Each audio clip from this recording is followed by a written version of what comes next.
That was the movie Joe Dirt. Cliff from Joe Dirt. Then he goes on famously to rattle off all the impressive brands of fireworks and tells him, says, basically you're selling the wrong stuff.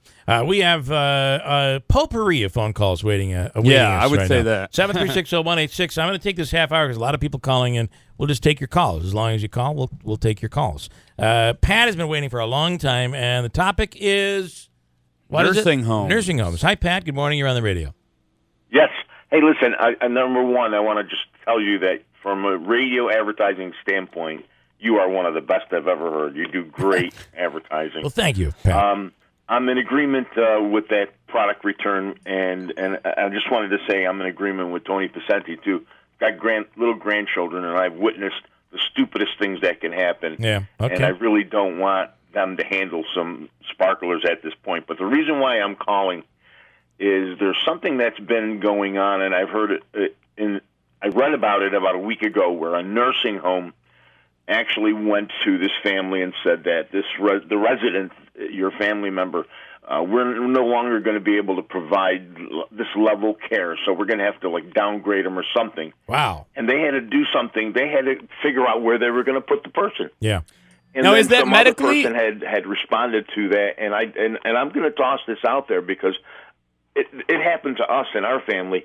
I think there's a lot of situations where nursing homes are going to their residents and they're changing their level of care, and basically because it's too expensive, and they want to get them out of there. So do you think the laws are changing? Maybe this is part of Obamacare, where the changes in laws, they're going out and saying, well, we've had some changes. The agreement we had is no good anymore.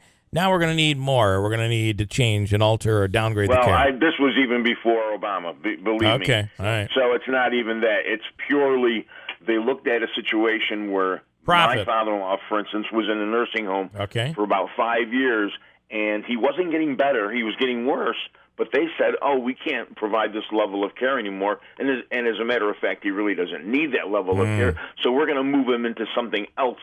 And it was the worst thing that they could have done for him. Okay. Well, what do you mean? I'm sorry, Pat. Can you say they said we can't provide this level of care based on what you're paying, or based on based on a decision they were just making. Yeah, they were making a decision that they didn't think that they should be providing that level of care, and they were going to move him into a different unit where, let's say, there wasn't so much, coverage with nurses and things. And at the end of the day, said, how could you do this? You know, he's been here for 5 years. Yeah. He's not getting better. Right.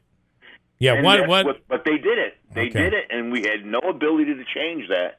Finally, we took him out of there and brought him someplace else because we realized that was just a downward spiral with that place. Yeah. Well, anyway, I read about it a week ago.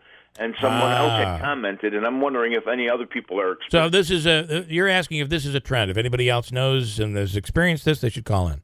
Okay. Well, all right. and I think if other people do respond to this, maybe if this practice might be reconsidered, because I couldn't believe it. I could not believe that a nursing home would do that. I don't think any child or a relative of an elderly person who's in a nursing home wants to hear we're going to downgrade the care they're receiving. Because there aren't too many places, too many people out there that are saying, I am just so happy with, they go over and above. And I hear there are some places, but I hear a lot of places saying, she tried to go to the bathroom for 3 hours and no one was there. I mean, the last thing you want to hear is, hey, we're going to downgrade, right? This is your loved one. Exactly. So, okay, Pat. Well, listen, right. I went through it with my mom, and thank God it was a great experience. Yeah. But what we experienced with my father-in-law was hell, because after 5 years, we said, well, what are we supposed to do? Yeah, what do you do? How do you downgrade that? All right, Pat, let's see if somebody else calls in. Thanks. All right, thank you. Andrew, do you I got to say, it's that? better than, it's not right that somebody's saying that, but some nursing homes will just go ahead and do that without notifying the family, and then all of a sudden, 2 years later, right, you wonder what happened. What's going on here? Phil, you're on in New Hartford. What's your topic? Phil, you're on the New Hartford school budget, right? New Hartford school budget. Yeah. Just had a couple of things to say here for sure. Excuse me about this. Seems like a lot of folks are up in arms about the late disclosure of the plans, the capital improvement project that the New Hartford Central School District wants to undertake, and on the order of $12.5 million. And folks have spoken out, read editorials I've seen in the paper. Local it's going to be it's going to be a slight tax increase, I believe, right? Yeah, but the thing is too, Bill, is that of course they're going to use the entire 1.9% allotment, right, for the governor's tax cap. Right. So I mean that almost seems kind of suspect in and of itself. I mean, now granted, 1.9% when you're talking about capital improvements and salary increases and and those kinds of things. It's reasonable, but again, it's being used in its entirety. A couple of points here, though, is Superintendent Knoll has taken to the newspaper and then to WKTV to say that he has. These plans have been discussed, have been disclosed, and been in public meetings and in public forums, and when a lot of folks don't remember, myself included, that hearing about that. Okay, here's my take on it. My wife is a teacher in that school district, so but I will speak freely. I've seen the stuff that they want to do. I think it's all needed. I don't understand, Phil. I don't understand why they didn't come out and we're more vocal in the beginning. The rollout. We're always talking about the rollout stinks. And I don't understand. I mean, for instance, elevator. Andrew, is it Hughes that does it? Which is the school that doesn't have an elevator? Oh, Bradley. Okay. I believe Bradley. Yep. Okay, so here's the deal. Andrew has a specific situation where his sister broke her ankle, broke her foot. Broke her foot. Yeah. Had to be taken out of her school. They had to pay a special teacher to teach her, and it was a disaster because they don't have an elevator in that school. So I do see that this is money that seems to be well spent. Why in the hell wouldn't you come out earlier? I know kind of why. I know you're implying they're trying to slip it in, but it seems like these are valid improvements that are needed. Why wouldn't you just come out and make sure everybody knew about it? I guess is my question. Sure, I think that's a good question, and I think also, though, to expound on that is that some sort of evidence, some sort of this is an aberrance. I think this young lady, falling and getting hurt, requiring special education. So I mean, I wonder if I think there would have been greater substantiation needed to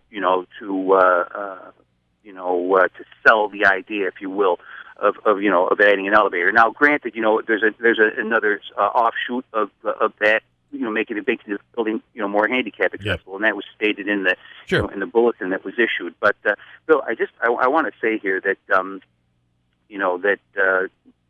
Bob Knoll, he was, like I said, he was interviewed for by the OD. My son, I think we're going to have him on before the vote. I beg your pardon? I think we're going to have him on before the vote. Andrew's been working on that. So. Oh, yeah. I think he's going to want to come on. But are you going to, despite the rollout, are you going to vote yes or are you going to vote no? I think I'm probably going to vote no. I mean, I just feel like there was a duty to report that was shirked, and that it was if we're talking about $50,000 to refurbish a couple of buses, great. But $12.5 million, Bill.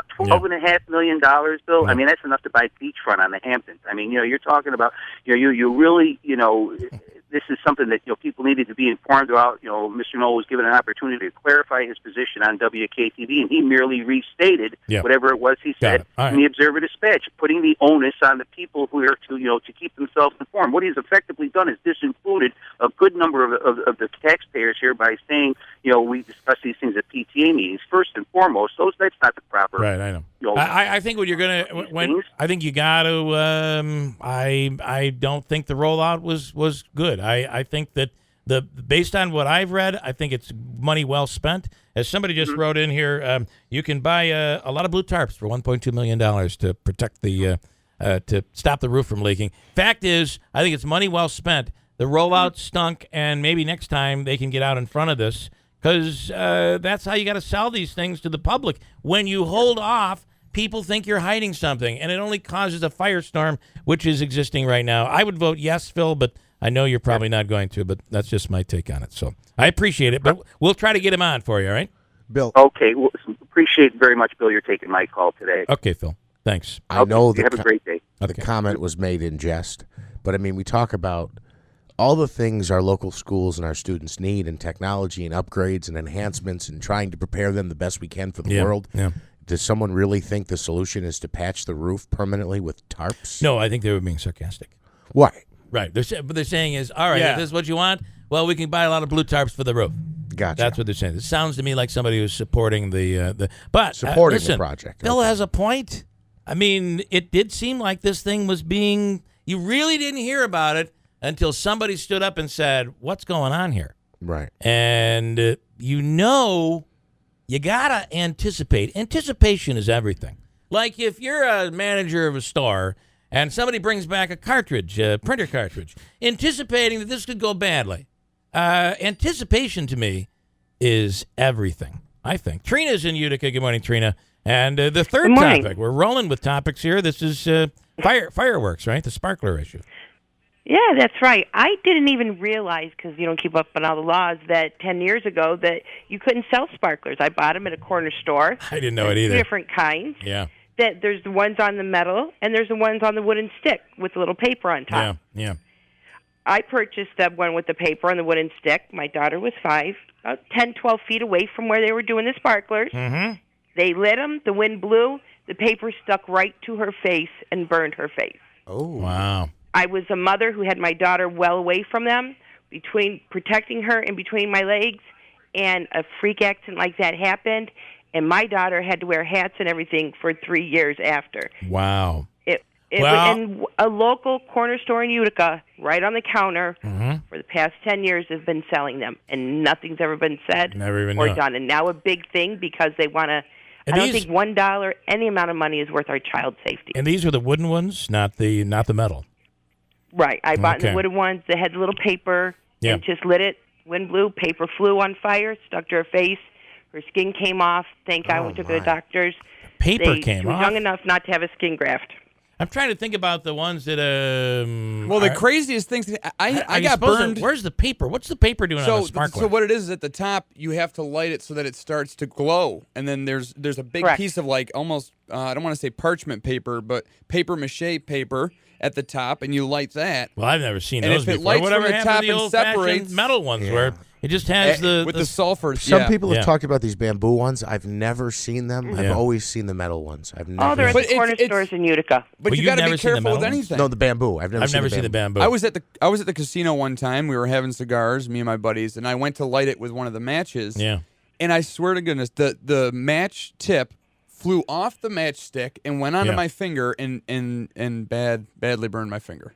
All right. Well, listen, Trina, thank you for the story. Like I said, so the point is that Brooks, I'll be behind them 100%. You're with the metal ones, kids drop, they step on them, they burn their feet. No amount of money is worth our child's safety. Good for them for speaking up. All right, Trina, thanks. It's going to be interesting to see what comes out of this public hearing. Thank you for the call. 7360186. I'll finish with calls if you like, because we've been loaded with them all morning long. We've been calling, and it's been busy. We have open lines right now. We'll take the call. I had a guy once who, during the wintertime, when the gas cap would screw on, and you had the lock on your gas cap, remember the older gas caps? It was frozen, and he used a torch to heat up, honest to God. Now, it did not blow up. I don't know how the fumes, because all it takes is the fumes coming out of that thing. He heated the gas cap and unlocked really well right after that. So wonder it didn't blow up right in his face, right? We'll come back. Take your calls, whether you want to talk about the issue with the printer cartridge, the sparklers, nursing homes. It's potpourri this morning. Probably not a good way to describe it, but it's whatever you want to talk about. Open lines. Coming right back at WIBX.